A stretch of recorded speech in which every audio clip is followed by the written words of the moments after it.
Welcome on in here to Wager Talk Extra. I'm your host, Dan Alexander, and in true extra form, today we're going to be talking a little Fulham and Everton in soccer action, a little Navarrete and Valdez in boxing action, and then two KBO plays for you, getting you ready to go across pretty much every league, maybe even leagues you didn't know existed.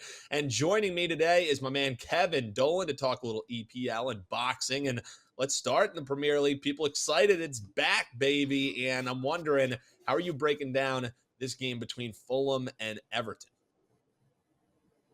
Oh, as you said, Dan, EPL kicks off tomorrow. I couldn't be happier personally. We got futures players already loaded. We got a 5% play up as well. And this is actually another side play we fired on for this weekend also in the game we're going to talk about now between Fulham and Everton. Definitely one you don't need to set the DVR player for. I'm not expecting a classic between these two by any means, but look, one nonetheless that I see some value in for this Saturday. All right, so maybe it won't be an instant classic to kick off the season, but we don't care about that, especially on Wager Talk Extra. We care, can we make some money? So, Kev, I'm wondering, is this a total play? You think there's some value on the side? How are you betting this one? Yeah, I like the total in this one, Dan. I'm expecting both of these teams to struggle this season. Everton barely survived the drop last year. They ended up just one spot clear relegation in 17th place. And even with that shaky finish, they've seen more going out the door this summer than coming back in. So I'm expecting Sean Dyche's men to be right around the foot of the table once again this season. But similar to Everton, Fulham are also watching some of their best talent leave the club. Alexander Mitrovic, who's been their top goal scorer for seasons now. He's very close to exiting the club as well. So, Fulham were a breath of fresh air in the league last year, no question. They finished top half in the table, 55 goals scored. But I believe they're going to struggle a lot more this season offensively. And no one knows more about offensive struggles than this Everton side do. Only Chelsea scored fewer goals at home over the back end of last season than Everton did. So, no surprise here. I'm going to take the under 2.5 goals for me. Which looks like a great bet on Saturday between Fulham and Everton at Goodison Park. Maybe a bit of a snorer under the 2.5, says my man Kevin Dolan. All right, from the pitch to the ring, I think this one may have a little more fireworks than Fulham Everton. It's Navarrete and Valdez. And before we get into what you're betting in this one, anything we should know heading into the World Junior Lightweight Championship? Dan, what more do you need to know? Two Mexican guys going at it in a ring. That's that's all I need to know to sign me up. This one's between obviously current WBO junior lightweight title holder Emanuel Navarrete taking on former two-weight world champion Oscar Valdez. All the heavy hitters are going to be there as well. Eric El Terrible Morales, his trilogy dance partner Marco Antonio Barrera. I'd like to say it too. They signed my glove, one of my prized possessions. As well as Julio Cesar Chavez Sr. So you can imagine the pressure these two guys are on in terms of, serving us up a war in this one, with all the legends in attendance. So, yeah, really looking forward to this one. All right, so how are we betting this one? Are you going to put on the gloves yourself and we just bet on Kevin Dolan anytime knockout? Like, how are we betting this matchup, Kev? Yeah, first round KO for me, probably. But, this is a great fight, like I said. Navarrete is a come forward pressure fighter. He throws a ton of volume in fights. He looks to make his size an issue, break down and overwhelm opponents. But, that's sometimes been to his detriment in fights as well. We saw last time out in February, he got clipped hard against Liam Wilson. Wilson, caught him with a huge left hook in the fourth round, I believe, fourth or fifth round. Followed it up then with some combinations which put Navarrete down. Navarrete was able to rally back, finish him later in that fight. But, what's the one thing Oscar Valdez is famous for in fights? It's that huge left hook of his. So, against defensively minded, well-schooled technical fighters, Valdez is always going to struggle to a degree. Think Shakur Stevenson, think Robson Canseco and so on. But you put him in there against a front foot heavy fighter, look at to crash that pocket, put it on him. Scott Quigg back in the day, Miguel Burchelt as well. That's when Oscar Valdez is at his best in fights. He's an underrated fighter accuracy-wise. And, he also got the ability to bait opponents onto traps as well. So stylistically, I think this is a great matchup for Valdez. Navarrete's obviously as tough as they come. He's going to present problems to Valdez in terms of the sheer amount of volume he throws as well. But, similar to what I said before in the Joe Joyce, Silly Zhang breakdown a couple of months ago. It doesn't matter how tough you are or how well, perceived your chin is. If you eat enough of those, Zilly Zhang left hands, or in this case, Oscar Valdez left hooks, it's going to take a toll on you, and you're probably going to go to sleep at some point. So Navarrete isn't a defensively blessed fighter. He does get tagged in fights. So I believe there's some great value in the Oscar Valdez to win by KO TKO prop this weekend at plus 400. Oof, we love a 4-1, and Kevin's expertise is finding some values on these long shots inside the ring. Also, part of his expertise is what he does on the pitch. You can check him out. He mentioned how he has a big-time play up for EPL. He's also got an early bird season offer, so why grab just one play when you can ride with him all season long? Save $100 on that. And also football right around the corner. Check him out, wt.buzz/KD. And hop below in the comments. Are you betting this boxing match this weekend? Let us know what you're looking at in that action there. Navarrete versus Valdez. We're going to take a quick break. On the other side, it's KBO time with our man Adam Trigger. Don't go anywhere here on WagerTalk TV. Welcome on back here to WagerTalk Extra. As promised, we're going to end things with my man Adam Trigger talking a little KBO. We also want to know in the comments, are you betting some of these Asian baseball leagues? And if so, how are you doing in them? Trig, let's get going with this Kia and Lotte series. I want to know how you see this shaking out over the next few days and how you're looking to bet it.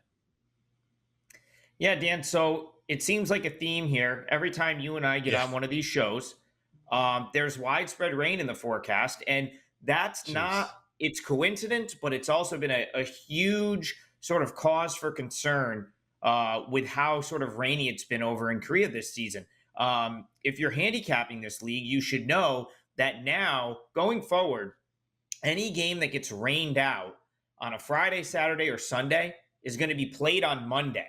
It's really important to know because Monday, we all know Monday to be the league-wide off day. The entire league is dark. That's not going to be the case if a Friday, Saturday, or Sunday game gets rained out, because even though they schedule like 3 weeks at the end of the season to play rainouts, that 3 weeks is starting to fill up for a lot of teams. And so this is kind of KBO's way to sort of, not get so overloaded in those final 3 weeks, is they're going to start playing makeup games on Monday. So if any of these games gets rained out, Friday, Saturday, Sunday, this weekend, they're going to play those on Monday. And, the rain, I wanted to start with the rain because A, I think that's an important thing to know. But B, we had two teams that, one was impacted by rain big time earlier this week in Kia, and the other in Lotte was not. They played their series at Kiwoom. Kiwoom Heroes are the one team in this league that plays indoor. So they're never going to have a home game rained out.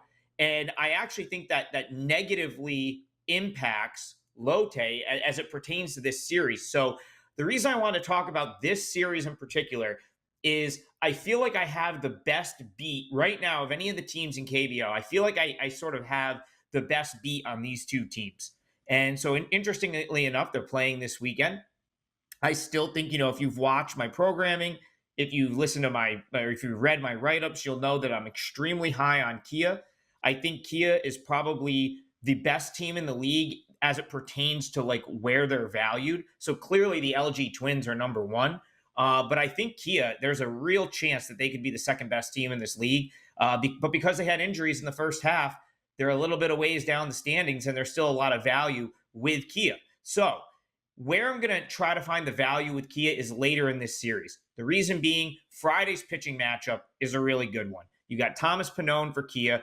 Aaron Wilkerson just threw a 7-inning, part of the no-hitter for Lotte on Sunday. He threw 7 no-hit innings, and his bullpen finished it up.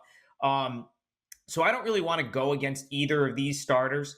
I would, if you forced me to pick that Friday game, I'd roll with Kia. But at -140, it's just not as appealing to fade Wilkerson and Lotte at -140. So where I'm going to try to get involved with in this series is with Kia on either Saturday or Sunday or Monday, depending on how the series plays out. If there's a rain out here, which is very possible. Kia has a far fresher bullpen right now because Kia was rained out on Monday. and then again on Wednesday. So Kia's kind of coming in here. They were able to tweak their pitching rotation. They're going to be able to put Thomas Pannone on Friday, and they have a fully fresh bullpen, so they can go Pannone on Friday, Mario Sanchez Saturday, their other import arm, and then they'll move Young-Chol Yoon, who is the guy I wanted to bet on Thursday, which got rained out. He's the 19-year-old. They're going to take this opportunity to give him extra rest, limit his innings, and push him off to Sunday, which I think could be the matchup here in this series for Kia. And the reason I believe so is Sunday, I think, is going to be the game where we can get the best bang for our buck on Kia. Now, the Saturday matchup, without question, will favor Kia with Mario Sanchez on the mound. The problem is it's probably going to be in-Bach Lee for Lotte, and I think Kia ends up being a decent-sized favorite there, where I'm not sure that we'll be able to get the right value in betting them. But if Lotte comes out and somehow wins this game on Friday and also sort of cooks their bullpen in the process, I might be willing to lay just about any number with Kia in that Saturday matchup. But the Sunday matchup, guys, is what I'm looking for, because I really like the 19-year-old Young-Chol Yoon for Kia, and he's going to be up against Charlie Barnes for Lotte, import starter, who also had to pitch on Tuesday. So I think you're going to have Charlie Barnes in the 2-time-per-week slot, which is tough for some of these pitchers. And, of course, Charlie Barnes being the import starter, he'll get the respect just based on name recognition alone. So Sunday's what I've got circled here. I'm hoping Friday and Saturday sort of shake out in the way that I want them to. And let me actually rephrase that, Dan, the series finale. Because if this game gets rained out on Friday, they're just going to move the series up a day. So it'll go Saturday, Sunday, Monday. And I expect all the pitching to sort of stay the same in line. So I want to get involved with Kia. The greater sort of point here of this series preview is there's probably going to be a spot to get involved with Kia where Lotte is compromised from having just played a 3-game series with Kiwoom, having a thin bullpen. Lotte's got one of the worst bullpens in the league as it is, and their pitching's going to start to run out. And Kia, the better of these two teams, is going to be loaded with pitching.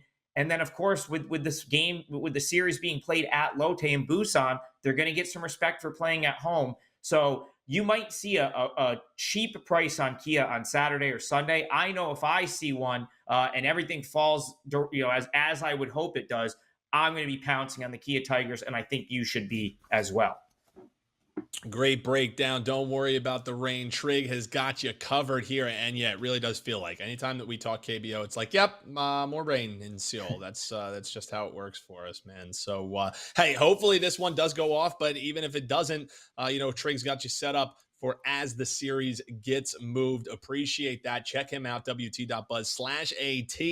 And now how about a best bet? Let's take a look at the NC Dinos and the KT Wiz. How does the Wiz in KBO expect to be betting this one? What do we think, Trig? So, Dan, I got to tip my cap to the odds makers right here. I thought for sure this would be a client play. This was the one, these odds come out a little bit later in the day. So I tend to do most of my work before I get to see what the odds actually are, just to how my day sort of stacks up.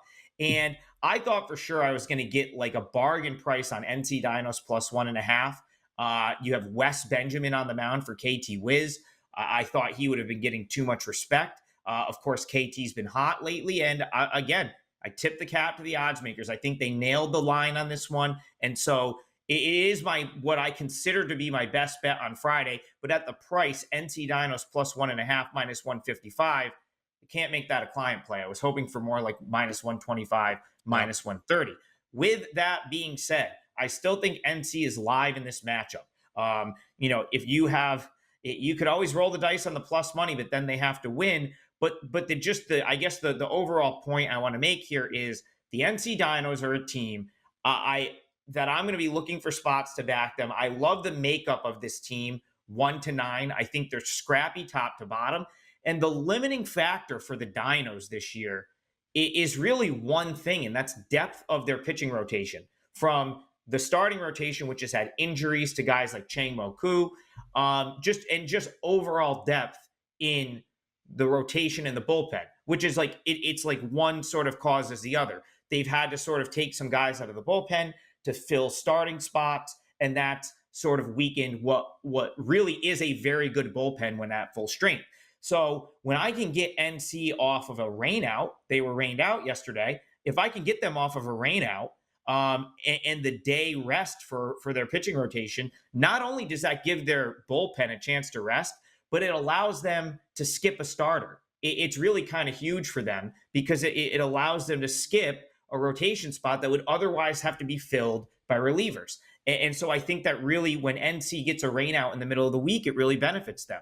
And I think we're sort of seeing that here. Now, Min-Hyuk Shin, NC's starter, nothing special. He's not ever going to jump off the page. He's not ever going to be a guy that like looks dominant when you're looking at him on paper, but he's been the model of consistency for NC the last 3 seasons. He's 24 years old, and each of the last 3 years, his ERA's in the low 4s, his whip's like 1.3, 1.4. Again, he's never going to be your Woo Jin on or like your kind of stud pitcher that could end up in the majors someday. But for this league, he's very consistent, and he's a very serviceable starting pitcher to get behind. So for that reason, I thought that there would be, big time value if I could have gotten NC plus 1.5 at a cheap price. At the current price, I can't justify laying minus 155 for a client play. But NC, they have decent numbers against West Benjamin.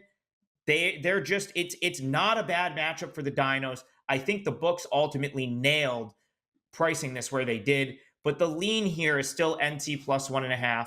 Would not be surprised if the Dinos get the win here. And that's really the best thing I see on Friday's board. Again, Dan, a lot of rain in the forecast. So no 4% play for me on Friday, but I do lean toward NC as far as the NC-KT matchup is concerned. He's Adam Trigger. Check him out at WagerTalk.com. And if you're joining us here on a Thursday, he's got an NFL Week 1 best bet up for tonight. And then he's also got one going on Friday. So 2 4%ers over at Trig's, at Trig's page. Yeah, go ahead. I just want to say about, NFL preseason, guys, I can't stress this enough. This is the time to make some money. The edge. If someone tells you they're not betting NFL preseason, they're probably not sharp. That's really just what it comes down to. The edge in NFL preseason is similar to our edge in a league like KBO.